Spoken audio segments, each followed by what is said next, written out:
Hey guys, Facebook and YouTube friends. I thought I'd do a little update. One of the subscribers, you guys reached out and said, you actually asked if things were okay, because I've been quiet and I guess you're used to me having a voice about something. Things are great. Been super crazy busy. Decided to just knock out the other half of the shop right now. Hopefully by the end of the weekend I'll have a actually a live video or some photos of what's going on. It's a super hot mess right now. You guys had seen before I had finished, you know, the walls and did some bench work and stuff in here. And as I got to using it and got the new great equipment by Vapor Honing, I needed to make a decision on just how I'm going to put all this stuff in here, because I've got some other equipment coming as well.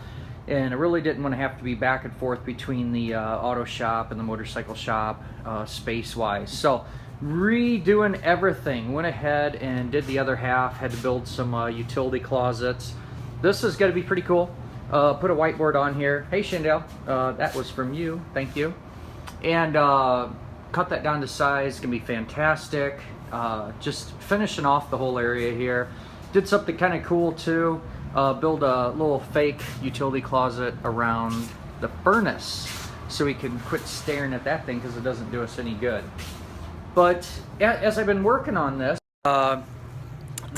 I was with my dad last night. We were at this fish fry and it was fantastic, and we got to talking and storytelling about how you learn, right? And lessons in life. And I don't know why this came up, but the story came up about an experience I had with the get my thumb out of the way here, with electrical, and how I learned this valuable lesson, not only about electrical, but I also learned about how my boss, I was working in a packing house, and I learned how my boss decided to diagnose the problem. And I learned some really valuable lessons because we learned that night. Let me just tell you the story. I don't have time to edit this right now, so thank you for wondering if I'm okay. I'm fine. I'm just crazy busy. I'm just want to do a live feed real quick to tell this electrical story and how it applies to motorcycles and how it applies to so many different things we do in our life. So, ADHD, slow down, let me tell the lesson. We, working on motorcycles, are going to have to take electrical connectors and stuff apart a lot, right? I mean, we've got a bunch of different stuff. I just grabbed a couple things here real quick. Here's a fuel injection module. And we have to be able to take this off and not hurt the integrity of that wire, right? So there's usually like some locking mechanism or whatnot. Well, very young age, I was exposed to what a life lesson working in this packing house. So here's the story. My dad really enjoyed this last night and his wife, so I'm going to share it with you. Apparently, doing maintenance at this packing house when I was fresh out of college, I discovered that it was a great job because I got so many different opportunities to learn different things, right? And we knew that if the chain didn't go down, I worked in slaughter. So very beginning of this whole process of meat packing, right? And we learned that if that chain was down, it was like $100,000 a minute. And this was back in the 90s, right? So one night, 5:30 in the morning, we go to hit the chain, 5:30, doesn't go. And I have never seen panic like I saw that night. I'll never forget the guy. I'll never forget the guy. I mean, it was just like hair pulling out, like, holy shit. And you watch him scrambling, and I'm a young fella, so I'm like really paying attention. What do you do? What do you do? How do you? I mean, this place is so big. This plant is so astronomical. You know, we're all the way on the south end on slaughter, and it's got to go through slaughter and middle meats to packaging and so on. So when that chain is down there, the hides aren't. Nothing's going. Nothing, and pretty big deal. So I'm watching him scramble, calls everybody together, and he grabs all the work orders. And this is something I learned as a real young tech too, is that how important it is to document what you do. So imagine it's 5:30, we grab all the work orders, and he puts them in piles, and he shuffles through them, and they go and they fix it, and they find the problem. And I'm going to show you what that is in a second. I'm doing something right now that applies to it. It made me think about this, and made me think about my dad and everything else. So, but the process that was so amazing at the tune of $100,000 a minute, this took 6 minutes, by the way. They found this problem, fixed it, had the chain going in 6 minutes. But, you know, to my knowledge at that time, that was $600,000 in lost revenue to the business. $600,000, right? So I can't even wrap my head around it when I'm in my early 20s, just trying to think, whoa, that's crazy. So they pull us back in this meeting, and we learn the decision process that guy had. The first thing he did was he decided who touched something. So early 20s, I learned a valuable lesson that if we want to look at diagnosing something or trying to fix something, it's a really good idea to go look and see where human hands have been. Because we mess up a lot, you know, it's just the reality of it. So he decided, okay, first off, let's figure out everything somebody touched that night. What were all the jobs that were done? Because the chain ran at 11 o'clock, was shut down, so it was something, you know, we did, right? Next thing he did is he looked at all those jobs, and he didn't even look at what they were. He wasn't interested in, was it electrical, was it mechanical? You know what he did next? And here's the motivational part of this. Here's the lesson part of it. This is the, you know, the real world's gonna kick your ass kind of mentality or whatnot, is that he looked at which employees, and he separated that pile in a matter of seconds between good employees and crap employees or whatnot. Because in the reality of business managers, we don't always get to hand pick every single employee on that staff, do we? And then from those employees from the bad pile, and when I say bad pile, what it was attitude, disciplinary, working well with others, obviously proof of past work. I mean, he's able to identify those pretty quick. And he went through that pile, and he went to this one employee, and he went right to this one. He's like, go to where we went to work there, or where he was working. And my mind was just blown. Like, is he like a magician, or what's the deal? Like, how can is he like a, you know, a prophet? Like, how could he know to go to this one guy? And by the way, there's like, I think there might have been 30 or 40 of us on that crew, and he figured that out in that second, right?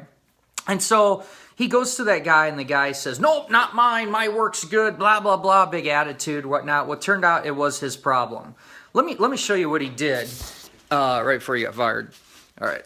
So I talk about electrical, right? And I'm going to climb up here, putting in some new switches. And this is really a classic example. And Dad, if you get a chance to watch this, I want you to be able to visualize that lesson I was talking about. So here's some wire coming in. I'm going to put a switch down here, or an outlet, I guess I should say. And on this chain, imagine that these are like 50 feet apart, right? And so the work order was that this one switch was intermittent or causing problems or getting hot, whatever the case was. I'm not really sure, but his work order was to change this switch. Okay, so he pulls the wire in, and he has to wire it to this switch, which is 50 feet away or whatnot. Well, once you cut these wires, they're too short now. We don't have the play that we need to be able to have it be flexible, right? And what people forget about electrical is it needs to be flexible. You know, a lot of times on motorcycles, we'll look at some wiring here. We'll rigid, you know, this conduit, you know, or we'll put this through rigid conduit or some things through some plastic sheathing or whatnot, but it still has to move. If it's welded tight, the vibration alone can break those contacts. So we need play in there. So this fella went to put this switch in. When he cut the wires a little short, so what's he do? So let's follow with me. Let's say the power's coming into here. So we're going to feed this switch here. And this wire here that I'm going to jump in here, when the wires were too short, he pulled on it really hard to be able to make contact here. So then follow me through on this. On his work order, it was change this switch. So he changes this switch. He verifies the powers here, but he doesn't verify down the chain. He just doesn't know that he pulled the wires out of this, and then chain, and blah, blah, blah is a bad deal. $600,000 mistake, right? Listen, here is what I'm trying to say, is we got to think about, there's things that every mechanic should know. That's my favorite line, right? My favorite playlist. We want to think about the things that we touch to not only check physically that connector here, but what about downstream? You know, if we're pulling on stuff, we could be ripping something out somewhere else. The point of it is that we always got to check our work. In this particular case, it didn't really have anything to do with having to go check that other switch. He shouldn't have had to check that switch. The problem is he shortcut himself by not actually just making longer wires. And then you ask yourself this, my dad and I were talking about last night, why would anybody do that? Why would anybody do that? Because they don't give a shit, right? Bad attitude, fighting with their wife, girlfriend, boyfriend, whatever. I mean, bad day, kid sick. I mean, a million different things. This is stuff I talk about all the time about that integrity piece. There was no rational explanation. That's why he didn't have a job after that. He was like a 20-year employee or something too. There was another thing. He was done. He was wore out. He was just at that point of his attitude was like a bad cancer through there. It sucked working with the guy. Everything was terrible. Everything sucked. Everything was everybody else's fault. I'll tell you, when he left, that maintenance crew, that maintenance team, it perked up a bit. I mean, he wasn't the only negative person, but it was a crazy experience for me as a young guy, you know, and I want to encourage you people that are out there learning. It doesn't matter what your age is, but I tell the students all the time, man, just pay attention to the things around you. As everybody else had their comments and thoughts on that, you know, at a young age, I was like, you know what, man, this is real. You need to think about what you're doing. You don't take shortcuts. You're going to hurt something else down the line. There's a big cost in not doing your job fully. There's the possibility of losing your job.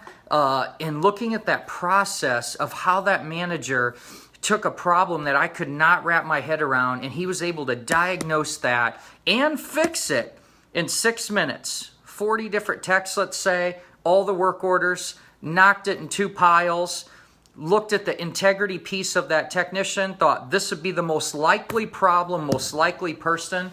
Man, what a great diagnostic lesson I had at such a young age. So that's my electrical lesson. It was so cool that Pops and I last night were talking about that. And then here I have such a real example of what's going on. But hey, I'm going to get back to work. So everybody, life is good. Life is fine. HowToWrench.com is kicking it. Appreciate all the support and comments. It's nice to actually be having a business from that now. And just life is good. So stay tuned. If you like the lessons and you like being part of this and teaching me, stay connected with me. Make it a great day. Keep wrenching, and talk to you soon.